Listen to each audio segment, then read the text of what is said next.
All right, MUGN 308. This is assignment 4, and this is the section on operator. And we are going to just jump directly in. What is it? How do you use it? Operator, well, we'll start from scratch. We'll load it under your instruments. Operator right here, we've used this before. But let's take a closer look at it. We have two parts. We have a display in the center, and then we have the shell, which is on the left and the right. If you collapse the display, you are left with just the shell. You will want to have the display open because this has a lot of values in here that you're going to want to look at and see. So keep that open. On the left, you see your 4 different oscillators. They are labeled A, B, C, and D. This is how you can disable them. You don't have to use all 4. You can use combinations of them. And one thing that is unique to operator is over here on the right side of the shell, the last section down here, this row that says time, tone, volume, and has these 4 dots that correspond with our A, B, C, D colors of our oscillators. This will determine the algorithm by which these oscillators are functioning. So by default, it's set to send its signal from D to influence C, to influence B, to influence A. If you want to, I shouldn't say the opposite, but the algorithm all the way on the opposite end will just send none of the oscillators are influencing each other, so they're all functioning independently of one another. I would select this one for now, just so that we can have a better idea of what we anticipate hearing. So let's look at one oscillator and get familiar with it. And the controls you have over here, this basically determines the octave. And also, before we go any further, the display, the center area, is contextual. So right now, it's grayed out. Why is it grayed out? Because we have oscillator D selected over here, but oscillator D we have muted. So if I turn on oscillator D, this will come back. So we're going to gray that out. We're going to go back and look at oscillator A, just because it's the first of the 4, starts with A, starts at the bottom instead of the top. So we're going down here, and you'll see we have this on, so our controls are all visible. Likewise, if you want to click on your LFO section, you'll see that's grayed out because it's not on yet. We'll talk about that later. The filter section is on, so you'll see that. And then we have a pitch section and our global controls, which has our algorithms on it. So now let's go back over to oscillator A. The level of oscillator A by default is 12 decibels, and we just have a regular sine wave. So there it is. And just what you would expect your level to do. Then your course will determine the octave of this fundamental pitch. So if I go to 2, it will be up 1 octave. And if you have headphones on, be careful. If you do this, if you send this up many octaves with your headphones on, it may hurt because it goes very high. And then fine determines your flexibility of pitch in between notes. So it's not necessarily tied to semitones. You can get quarter tones and everything else in there with fine pitch. If you click fixed, your key, it's as if it's going to ignore what you're doing, and any note you play will just sustain that pitch determined by your frequency and your multi-knob here. So regardless of what key I press, I'm getting the same pitch. I'm getting 100 hertz. It is fixed to 100 hertz. So we can obviously change this and dial in a specific pitch that we want. I'm going to put it back to default. And this is helpful if you just kind of want to make a drone, or you want one of your voices to always play one pitch regardless of what the other oscillators are doing. So let's try that. Let's go up to oscillator B. Let's turn that on. And let's take a look at the waveforms, because we haven't done that yet. So oscillator B, let's make this waveform as defaulting to a sine wave. So let's click our sine. Let's change this to a saw. And this is going to give us an opportunity to look at a couple other things too. We don't hear it because why? Our level is set to 0. So let's turn up our level. And there you can hear our sine wave against our dialed in frequency. And so regardless of what I play on the keys, we'll still hear this one. And actually, let me make this a little bit lower.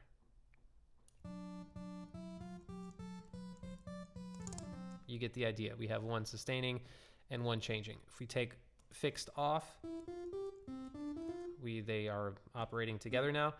And maybe we want a little bit more of this and a little bit less of our saw. Or the opposite. You get the idea. So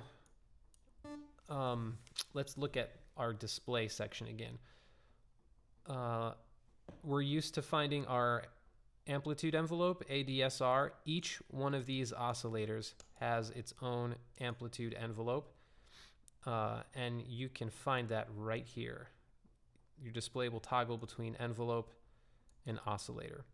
So if we want our first oscillator to have a longer attack time, this is where we go. Select your oscillator A, make sure you're on envelope, and you can adjust your attack time here or type in your value over here.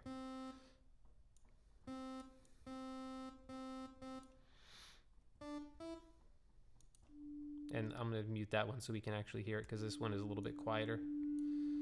So our attack time is in fact changing. It was just being masked by our louder oscillator B. So let's do the same thing for oscillator B. Let's make our attack time a little longer. You get the idea. And long release. Lovely. So we change our waveform. It gives you a preview of the shape. And let's talk about this other side now. So each oscillator over here, A, B, C, and D, also has an oscillator section as well as the envelope section. This is something that's really cool and unique to operators. So let's just look at A. We have a sine wave loaded, and you'll see we just have one line here. I'm going to go back over to the envelope and make this attack happen a little more quickly. Okay. And I'll turn this up a little bit. And I'm going to go back to the oscillator side. So what this is showing is our fundamental pitch. And each one of these lines is a partial or overtone or harmonic. So you'll see, and it goes in order of the harmonic series, which is a natural acoustical principle. So the first one will be an octave higher, then a fifth,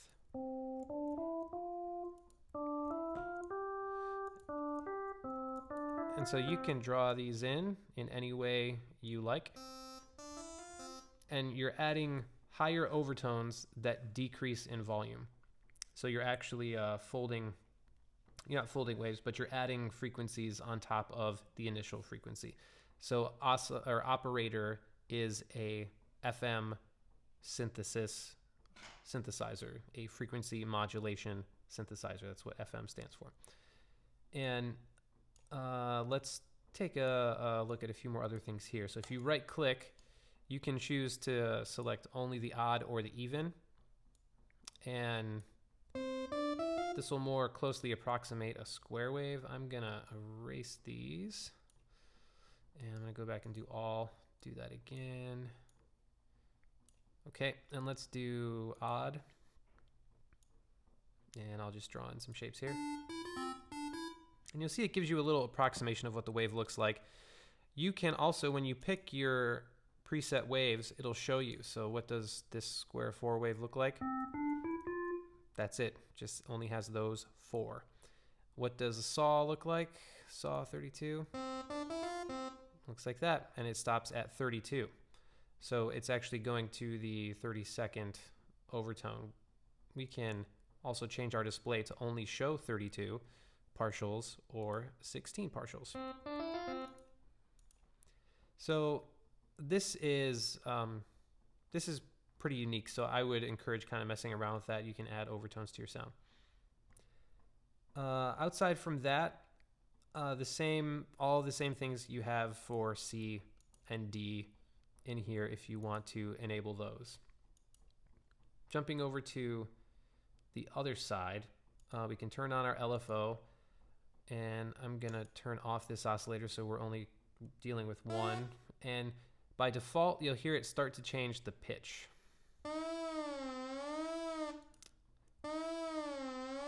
and it's our LFO is on this side, and destination it's 100%. So if we put this to 0,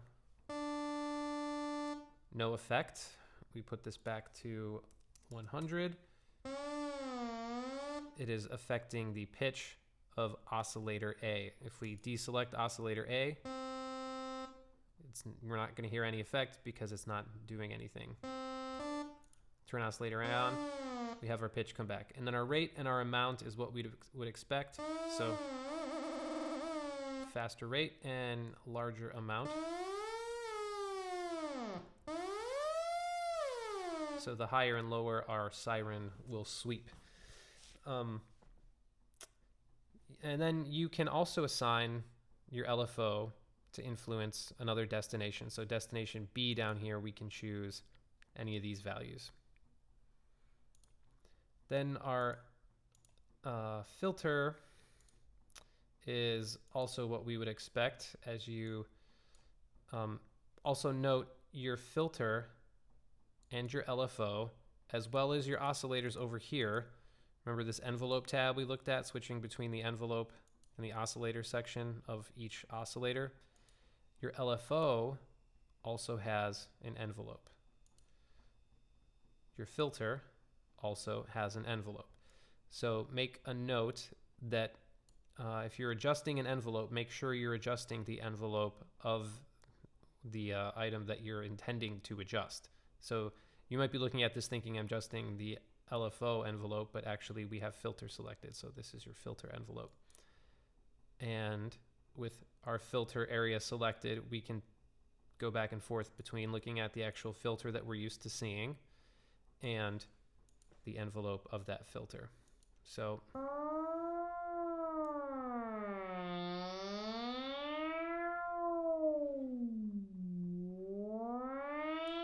I'm going to turn off the filter or the LFO just so we can listen to the filter.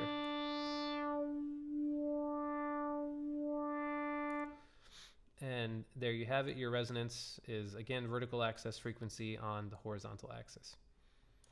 And here's your filter types. So this should look familiar. We've seen this on many synths.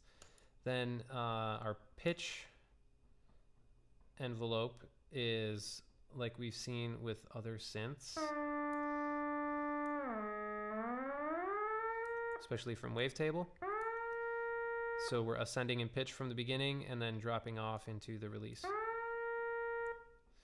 And I think my initial amplitude envelope for this doesn't have a release that's long enough. Let's try that again.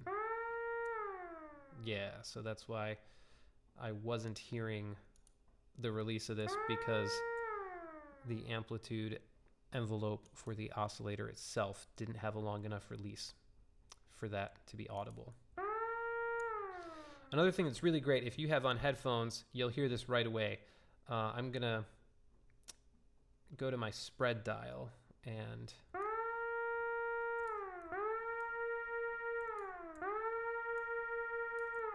I'm gonna go back and change this from a user wave to a saw wave. And that's with our spread at like 58. No spread. A lot of spread. So that's a really neat effect. And let's do it without the pitch on. And maybe let's add this oscillator back in. And let's make this something different so we can...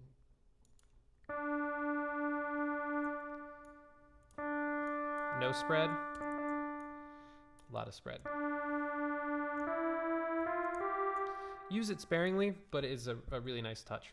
And then the overall volume of the entire synth right here. So that's our really quick rundown of operator.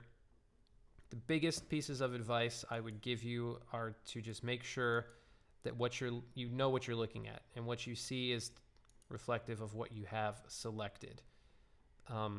There are a lot of envelopes. So you have one envelope for each oscillator, the LFO, and the filter, and the pitch. 7.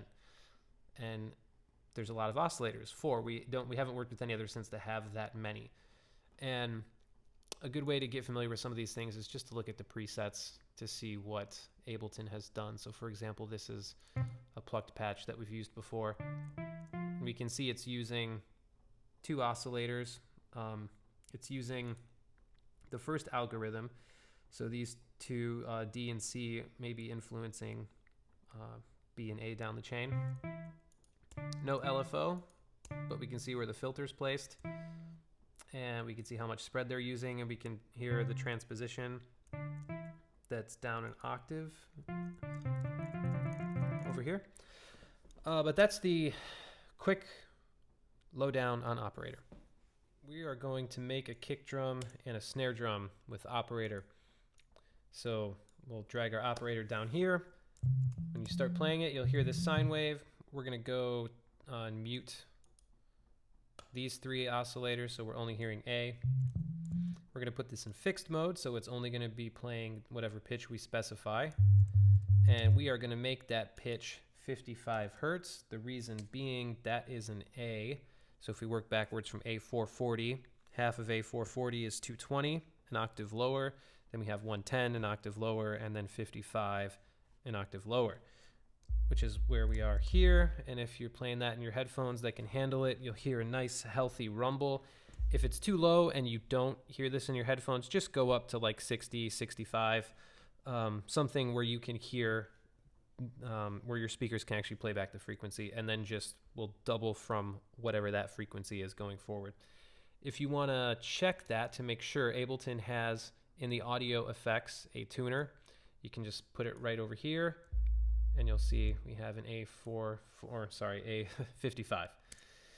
So this does not sound like a kick drum, sounds like a nice fat bass, and what will change that most quickly is adjusting our amplitude envelope of the oscillator. So we'll bring our sustain down, because if you think about a kick drum, it's not very sustained.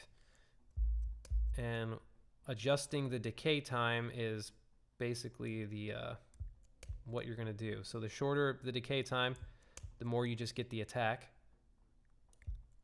Around 395, 400, you start to hear a little bit more sustain.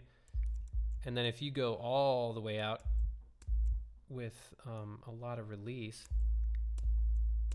you'll get this kind of really long, thick-tailed kind of a bass. But we're not going to do that for now. We're going to do something shorter. So let's go back to like, yeah, maybe like 650-ish, 900, somewhere in there. So you can get a little bit of the actual meat of the bass drum. And this is where all of our low frequencies are going to come from. Then we're going to build on top of this 2 more oscillators, each 1 octave higher than the previous, both in fixed mode. So oscillator 2, we'll put this at 110. Fixed mode, we'll turn up the level so we can hear it. And you'll hear this, it's definitely pitched. We'll do the same thing now. Let's bring this down and find where the decay makes the most sense.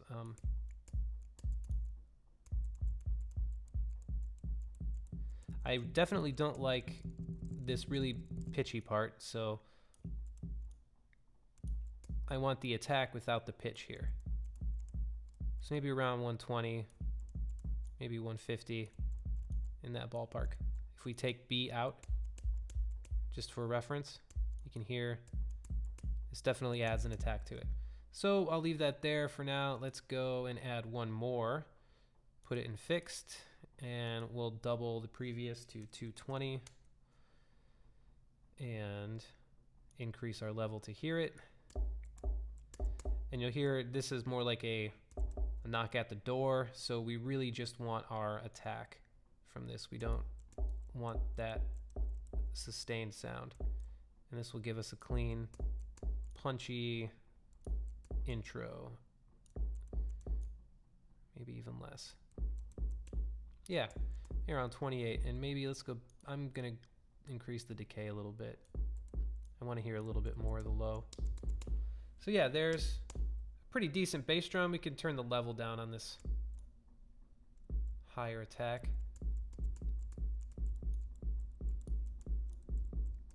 You can, like, you know, mix these to your tastes and preferences. But that's a pretty decent sounding kick.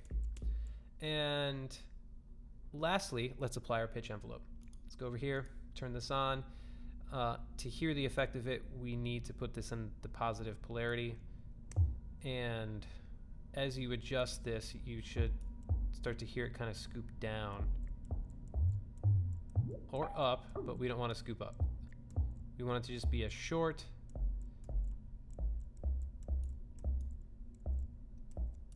kind of scoop down from the attack, because that's what would happen on a standard drum. As you hit the center, the vibrations start large and then dissipate, and the pitch slowly descends, or quickly descends, but over time will go down.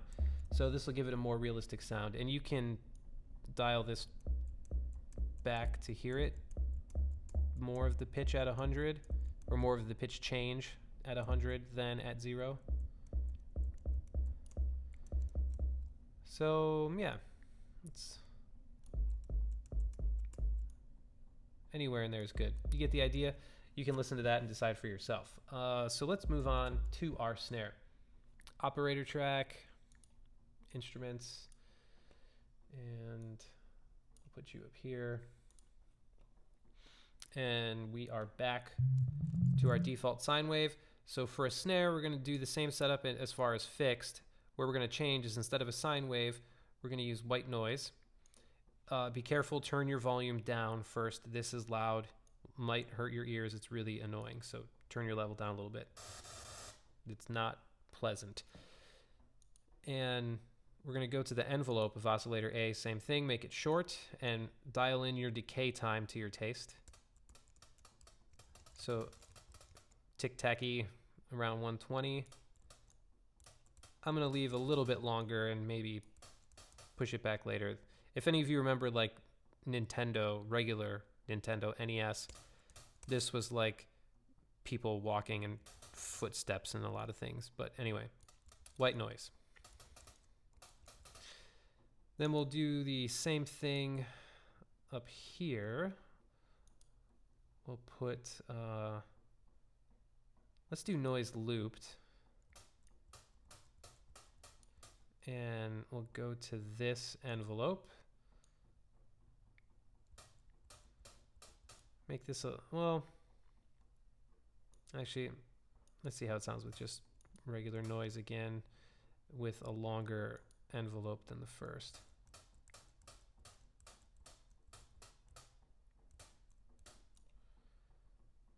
Oh, I'm torn. We'll do noise looped. We'll put this up around 200. And then also, if you want to hear this individually, we can pop over to the other algorithm and play only B. And so you'll get that kind of darker noise versus our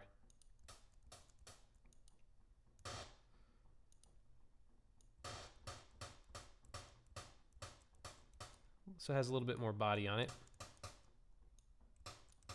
Yeah, I like that. And then we'll go to oscillator C, turn that on, go fixed, and this is going to include some pitch content. So I'll try a triangle wave at first. Where are you? And level. Go back to our envelope. Sustain down. Find it good. And then here we go. When we turn our we can put this on fixed mode and kind of find a pitch that we like here. And you'll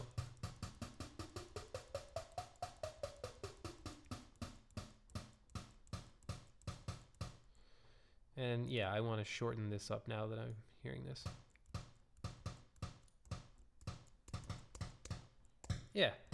And we will go over to our pitch envelope. Same thing as before, put this up to 100. And we want to hear, and you can hear it kind of, it has this 808 sound right off the bat where it's already dipped. If you want to over exaggerate it.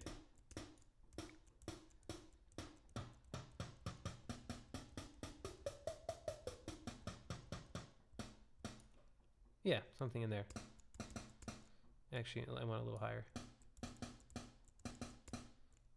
I like that. And if we dial it back a bit. Yeah, I definitely like that higher up around 80 or so. So now we have a kick and a snare. And what we're going to do is save these. So our little disc icon in the upper right, we will save this, and I will call this Ken Operator Snare 3, because this is the third time I've done this. And we'll go back to the kick drum, and we'll save that. We'll call this Ken Op Kick 3. And to play these at the same time, what we're going to do now is go to Instruments, go to Instrument Rack, bring you down here, and this is an empty instrument rack. Right now it's just a rack. There's no instruments in it. We're going to fill that with our saved snare and kick. So where did I put you? Are you under user library? Yeah, there you are. Ken OP Kick 3. Put you down here, and this will open up your instrument rack again. Oh, actually, sorry, not an instrument rack. I meant drum rack. Let's try that one more time. Instruments, drum rack. We'll talk about instrument racks later. Oh, so I switched the alphabetical order somehow. Okay, Ken OP Snare 3 will put you, yeah, sure, D, and kick, put you on C, and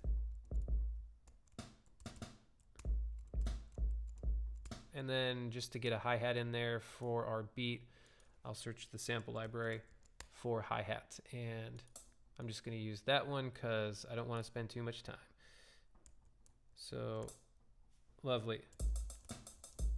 And I'll go ahead and record a little bit of a groove here with my metronome on.